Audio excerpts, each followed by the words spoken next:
this technology works. Yash, are you able to share your screen? Let's see. Okay, are you seeing? Yeah, Yeah. good to go.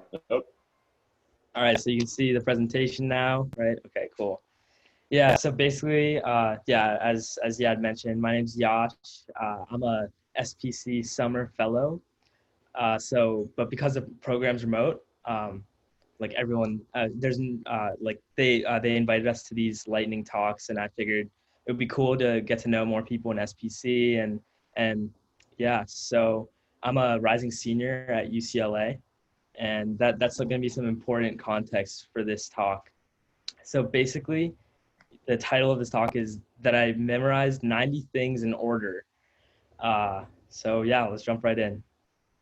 So for some context, like at UCLA, there's this main walkway where thousands of UCLA students walk like every single day. Like, not anymore, but every single day. Like this is completely filled.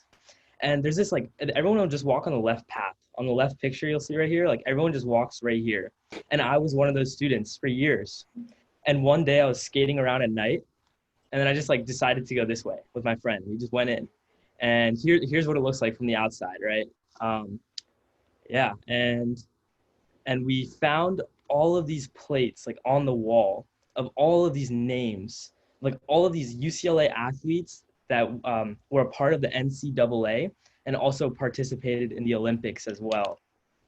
And like I just remember thinking like, wow, this is so cool. Like this is like it was so inspiring for me because these are all of the people who sacrificed so much and worked super hard to like pursue something that they were really passionate about, and eventually that led to the result of like them achieving success and being on this wall. And like I realized that must be the most fulfilling experience, to go through that journey of like, you know, not knowing if you're gonna be able to do it and just like busting your butt every day. And yeah, so that's why I was super inspired by this. And then just like the next day after that, I was walking by on the left path, and I would just find myself going the right path and just like stopping by for a few minutes and like looking at all these names. And I just like one day I was like, all right, I'm just gonna memorize 5 of these names, like of 5 of these people. So I start from the bottom, right over here. Alyssa Wilson, Jess Duca, Ken Gustafson, Ashley Blake, Robert Brandt. And then I just found myself coming back and I'm like, you know what, I'm gonna memorize more, just a few more. And eventually I got to 90 names memorized in order of all these athletes. You can see like on this wall, starting from the bottom, and I just was working my way backwards. And this is the course of like months. And the thing was like, I didn't even realize as I was doing it, like what I was doing. Like I didn't have the goal of like being like, oh, one day I'm going to say I memorized like 100 names. It was just like, I was just so driven by the like fact that these people were so like accomplished and did what I want to do. Like I'm not an athlete, uh, and so like my career is my sport. So I want to have that fulfilling journey in my career.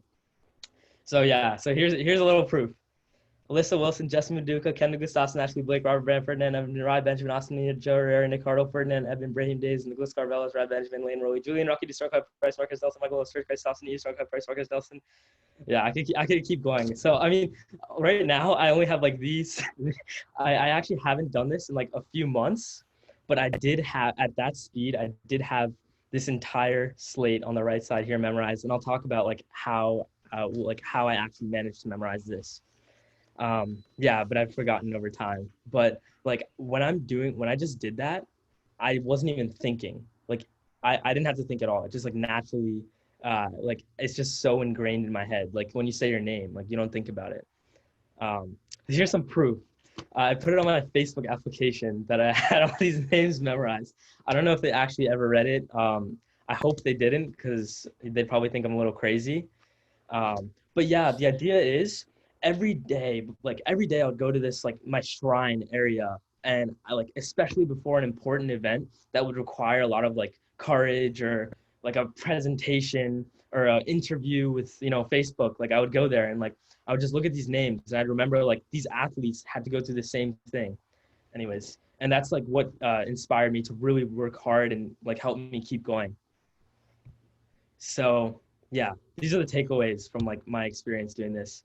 Uh, Yeah, it's like the main thing. It's just like doing something every single day that reminds you who you are and what you're focused on and what your purpose is, and like having a really strong why. The main takeaway of this actually wasn't the memory for me. And this is like it was just so powerful because it kept me like really focused and showed me, and it made me like believe in myself more, that like that I'm memorizing. It's like kind of weird to think about, but the fact that I was like close with these people that like did something similar, and I had this in my head, and it's like it was very fulfilling as well. Like that, like throughout this process, like throughout I was basically doing like a lot of interviews with companies, and like throughout this process, it was like when I had a rejection or an acceptance, like it was just a very fulfilling journey to like see my progress over time. And the main thing this like, and another main thing this really does is it built my discipline and long-term focus. Going there every single day for months and memorizing these names, like there's so many days, you know, you're like maybe I shouldn't go today, or like I don't have time, and just always like making sure that you're doing that every day. And the point of this isn't like I'm saying like it's not the names that matter. It's just doing something every day, like that reminds us of like who we are. Yeah, and it just like gave me a lot of confidence in myself after I memorized it. Like the ability to do what you set your mind to. Um, yeah. And then the other takeaway, which is also important, is like obviously like the memory improvements. So there's a few different ways I actually memorized all of these names, and I'll say a few. So, well, one way to help you memorize things is like, you know, there's a lot of studies done that show like when you write things down with your hand in a pen, you remember it better. So sometimes I would write all of these names down. Like there was a period of time I wrote every single name down every single day. But that's not the main way I did this. The main way I did this, so when we're looking at these first five names, these are the first five names I ever memorized, and they were complete brute force. I just read them every single day. That was pretty difficult. That was pretty difficult. But the next set of names, maybe because of this idea of like memory palaces, or I had this idea in my head that like, oh, I remember I heard somewhere that if you attach a story to the things you're memorizing, then you'll memorize more things, right? So this is what I did. So starting from Austin O'Neill, like I just like imagine like, okay, Austin is kneeling by a pond and he caught a herring, and also a turtle and a ferret walked bravely across the street. Like it's the stupidest story, right? But it actually works super well to help me like it like created that path of names. Like right now, when I say these names, I'm not thinking that story at all, like at all. But it helped me like get them into my head in a way where I could get to the next set of names, and also like and then as I did it more and more, it just became like ingrained into my head. So yeah, making it a story, like visualizing it, brute force tactic. Um, and but the most important thing I would say isn't like the memory techniques itself. It's just the idea of like the motivation of doing it, like having a strong reason why to do it, right? Um, and yeah, that was really it. My mentor is Grace. Yeah, I wanted to give her a shout out. That's everything. That's awesome. Thanks. Yeah. I can definitely relate to the part about the memory palace and sort of using mnemonics or some type of story attached to names. I ended up learning. So I had to learn Turkish and then I had to learn English at the same time. And a lot of times, like I would just like I couldn't even brute force it. So I would do like the Bart Simpson approach. I would take the pen and paper and just write down the words so much to a degree where I would build up like a story in it. Like I would build up like intuition into the thing, which it did not exist. It was not in the book. But it does actually work and it stays with you. There are like in anatomy of like in things related to biology. Now I remember them. I don't exactly remember what was the story, but I do remember the thing, like the actual name, parts of body. So it does actually work. Yeah, that's awesome.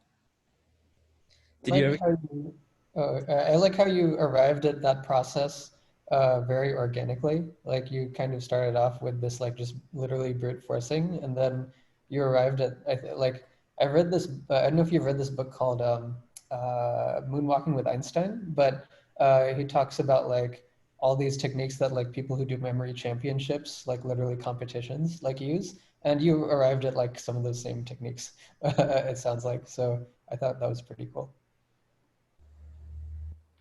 I like the fact that you made it kind of a ritual to do every day, no matter what.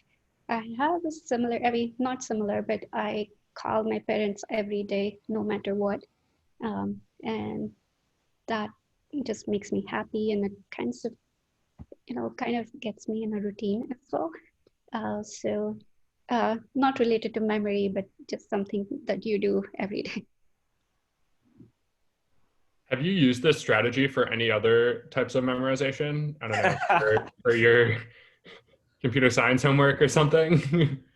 Fortunately, I don't. I actually would say my short-term memory has never been something like that's particularly like great about me. Like I would actually say I'm on like the slightly lower side compared to the average. But so like these techniques, actually, they're like super helpful. Like when I want to like memorize three things, first of all, I usually always write it down on my phone in like a note so that I make sure it gets done. But if I don't have that like available to me, then yeah, so like what I'll do is like if I have like a few things on my mind, I'll imagine myself writing it on the corner of a piece of paper in order.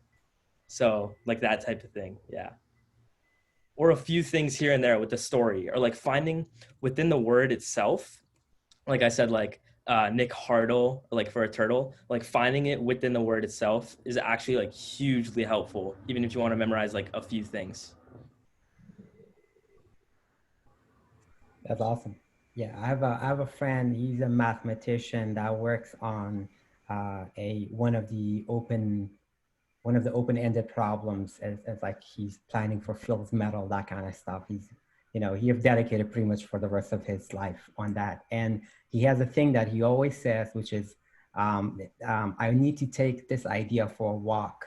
And I didn't really get it at the beginning. I thought that he's just, screwing around, or like, I thought it was a language barrier because there's like a lot of things I haven't picked up. But then I took a couple of those walks with him, and I realized he literally like thinks of the idea as if you're walking a dog. Like he was like, oh, so what would it look like? And then like he uses, so he used to use this idea of the memory palace I mentioned, but he goes a little bit deeper. Like in downtown San Francisco, he would like attach it to the building. He was like, so this building is that.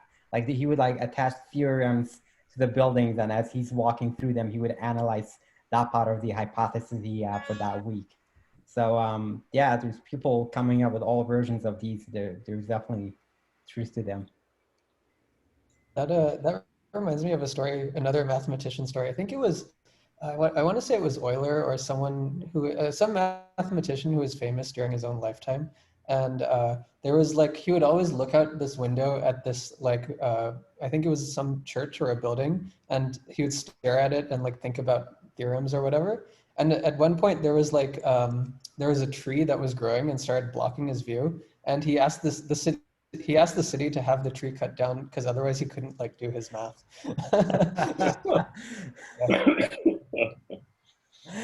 Oh wow, yeah, yeah. I can imagine that would happen in San Francisco. Honestly, that's awesome. Thank you. Thanks, Yash, for sharing that with us. Alrighty, let's learn about pricing lands. Okay, just a second. All right. So this is a very, very simple approach that was developed in 1817 by an economist called Ricardo. But though it is very, very old, it still holds up pretty well.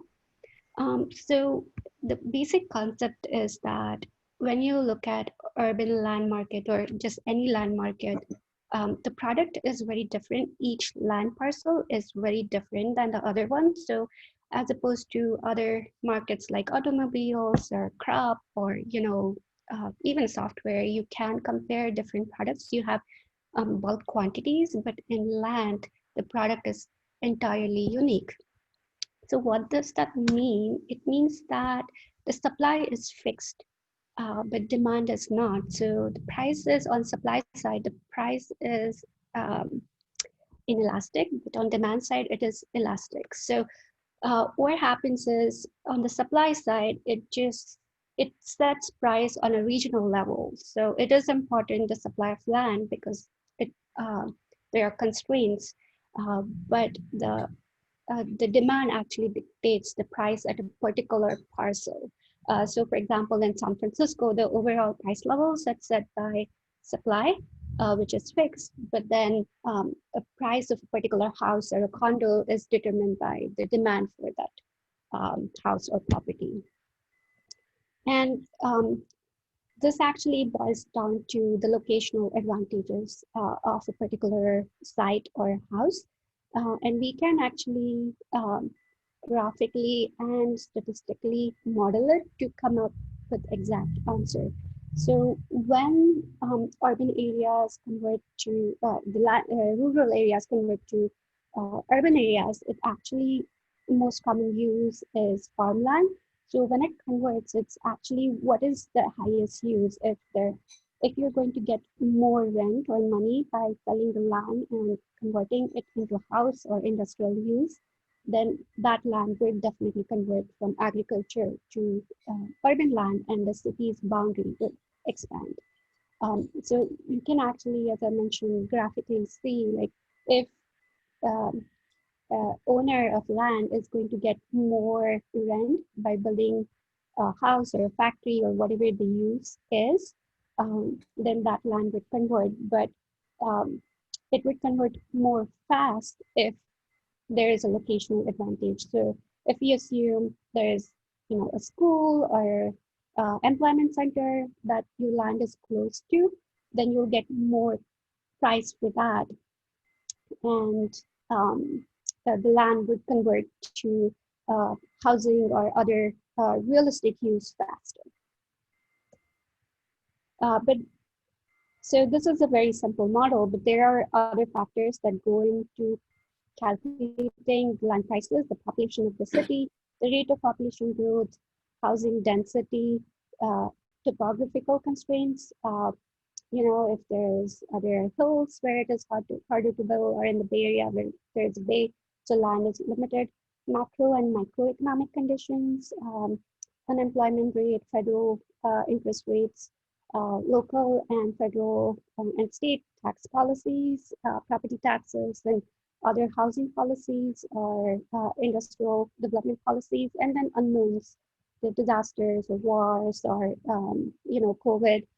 So what we do when we calculate urban land prices is you do regression analysis uh, and assign different value based on historical data and project what the price would be. So that's basically what urban economists do. Before I started in Septiv, I worked for a small consultancy, and we were hired by City of Pacifica to decide if we could convert an old stone quarry into uh, residential or hospitality or office use. And we were hired to understand what would be the benefit um, of each different use given different factors that are listed here. So when you think about land prices, it's not just where the position of sun or where um, the closest transit is. Those factors are important, but when you apply the macro and microeconomic terms, the answer comes out to be very different. And each time the answer is different because everybody applies different techniques and assigns a risk premium to their based on their risk appetite. Because how do you assign value to possibility of earthquake in the Bay Area? So every investor would assign a different risk premium to that particular component and run an analysis and come up with a value. So this is like a very simple explanation about urban land prices. Yeah, so that's all I have. Yeah, I didn't want to make it overly complicated. Thank you. Yeah, I, I don't know. I don't actually know anything about this other than being given a lot of data and trying to look into it. So this is interesting to see that there is like almost like a different way to do the analysis without much of the actual data part. Right. Yeah, and so there are so many sophisticated investors in large scale and cities. They actually do this kind of analysis. Blackstone, like if when we were doing, they were trying to build a mall in Boston area and hired our firm to understand which suburb would be the best location for their mall based on local market condition, the global economy, and all different factors. So when we talk about real estate prices, many people assume it's very simple and it's mostly guesstimate, but there is actually a lot of data science and analysis that goes behind it. That's awesome. I also like the comparison to the product at the beginning, like thinking about each plot of land as being a maximally differentiated product. I like that framing. Yeah. Um, it is like every different use has different benefits. So, for example, in Pacifica, we came up with a hospitality, like building a hotel on the beach at where the old quarry was the highest beneficial use in terms of just the pricing. But obviously, there were other factors, that political factors that we didn't consider, or environmental. So that is a totally different study. So we came up with that recommendation, but then the local politicians and the community wanted something else. So the project is not approved yet. Uh, but this is just one way to look at uh, what to build and how to set prices. And we actually, I mean, when you actually use these factors and run analysis, it holds true why prices in San Francisco or New York are higher than, say, Houston, or why LA is more spread out than San Francisco. So you can really empirically look at all these factors and um, look historically, but also based on that project in the future, what's going to happen. That's awesome. Do you have any pointers on the different models, or like the different sort of almost like the factor analysis? I don't know, whatever that would be called for each of these criteria. Is there like a good reading material on that, or it's a lot more like pure experience from the real world? So it is both. There are some hard factors, and when you look at the data historically, you need to understand that there are sometimes black swan events. So you need to how much cleaner the data, and so that's where the experience matters, what happened in a particular time in terms of looking at the historical data. But there are quite popular models. Torto Beaton is the best model, and they are very popular, but it's their proprietary and they don't really share, but everything is actually evolved from that basic initial graph and the smaller equation that I showed you. Awesome. Thank you. Thanks for sharing that. Hopefully sometime in the next 10 years, I'll be thinking about this. There are good books. I can send you the link to read upon. Thank you. I appreciate it. Yeah. All right. Yash was right. There's more people here now. So it's a good pointer. All right. Let's see. Is anyone have questions for Purva? I'm sure she would be happy to point you at the right direction later if this is your area of interest. And yeah, if we don't have any questions, then we're gonna jump into talking about some dangerous stuff today. Talking about how to getting into web applications. Awesome. All right, I'm just gonna get started, so I'm not gonna,